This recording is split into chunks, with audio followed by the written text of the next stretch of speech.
Summer వచ్చింది కదా! మామిడికాయ పప్పుని ఎలా ప్రిపేర్ చేసుకోవాలో చూసేద్దారండి. ముందుగా ఒక కుక్కర్ తీసుకొని అందులోకి ఒక గ్లాసు కందిపప్పుని వేసుకోవాలి. కొంచెం నీళ్ళని యాడ్ చేసుకొని ఒకసారి నీట్‌గా వాష్ చేసుకోవాలి. ఇలా వాష్ చేసుకున్న తర్వాత ఒక గ్లాస్ కందిపప్పుకి 2 గ్లాసులు వాటర్‌ని యాడ్ చేసుకోవాలి. మీడియం సైజ్ మామిడికాయ అయితే ఒకటి వేసుకోండి. పెద్దదైతే కనుక హాఫే వేసుకోవాలి. నేను ఈ పప్పులోకే టమాటాలు కూడా వేసి చేస్తానండి. అందుకోసం నేను హాఫ్ మామిడికాయనే వేసుకున్నాను. మామిడికాయకి పైన పీల్ మొత్తం తీసేసి ఇలా ముక్కలుగా కట్ చేసుకొని వేసుకోవాలి. సన్నగా తరిగిన ఆనియన్, బోర్గా కట్ చేసుకున్న పచ్చిమిర్చి వేసుకోవాలి. 2 టమాటాలు తీసుకొని పెద్ద ముక్కలుగా కట్ చేసుకొని వేసుకోవాలి.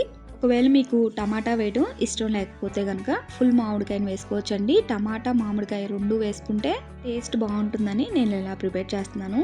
ఇలా కందిపప్పు కడిగిన తర్వాత ఒక 30 మినిట్స్ అలా పక్కన పెట్టేసుకొని స్టవ్ మీద పెట్టుకొని 3 విజిల్స్ రానివ్వండి. 3 విజిల్స్ వచ్చాక గ్యాస్ టర్న్ ఆఫ్ చేసుకొని కుక్కర్ కొన్న విజిల్ మొత్తం పోయాక చూపిస్తున్నానండి. ఇందులోకి 1 స్పూన్ దాకా ఉప్పు, పావు స్పూన్ పసుపు, 2 స్పూన్ల కారం వేసుకోవాలి. పప్పు గుత్తితో మెత్తగా మెదుపుకోవాలండి. ఇలా ఒక 5 నిమిషాలు పప్పుని మెత్తగా మెదుపుకున్న తర్వాత ఈ కుక్కర్ని పక్కన పెట్టేసుకోండి. ఇప్పుడు స్టవ్ మీద ఒక గిన్నెని పెట్టుకొని అందులోకి 1 టేబుల్ స్పూన్ ఆయిల్ వేసుకొని ఆయిల్ హీట్ అయిన తర్వాత పోపు దినుసులు వేసుకోవాలి. శనగపప్పు, మినపప్పు, ఆవాలు, జీలకర్ర వేసుకొని ఫ్రై చేసుకోండి. 2-3 ఎండుమిరపకాయలు, కొంచెం కరివేపాకు కూడా వేసుకొని ఫ్రై చేసుకోవాలి. 3 లేదా 4 వెల్లుల్లి రెబ్బల్ని కచ్చాపచ్చిగా దంచుకొని వేసుకొని ఆయిల్లో ఫ్రై చేసుకోండి.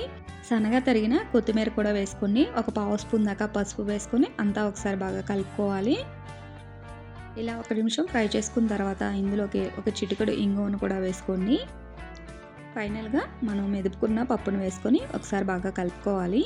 కుక్కర్లోకి కొంచెం వాటర్ని కూడా వేసుకొని ఆ వాటర్ని కూడా ఇందులో కలుపుకోండి. పప్పు కొంచెం లూజ్గా ఉంటేనే ఇది కంప్లీట్గా చల్లారిన తర్వాత కొంచెం గట్టిగా అవుతుందండి. ఇలా ఒక 5 మినిట్స్ కలుపుకుంటూ కుక్ చేసుకున్న తర్వాత గ్యాస్ టర్న్ ఆఫ్ చేసుకొని వేడి వేడి రైస్లోకి వేసుకొని తింటే చాలా అంటే చాలా బాగుంటుందండి. ఒకసారి పప్పును టేస్ట్ చూసి సాల్ట్ సరిపోతే అడ్జస్ట్ చేసుకోండి. అంతే అండి, సమ్మర్లో దొరికే మామిడికాయతో పప్పును చేసుకోండి, భలే టేస్టీగా ఉంటుంది. తప్పకుండా ట్రై చేసి మీకు ఎలా కుదిరిందో కామెంట్ చేయండి. వీడియో నచ్చితే లైక్ చేయండి. Thank you for watching.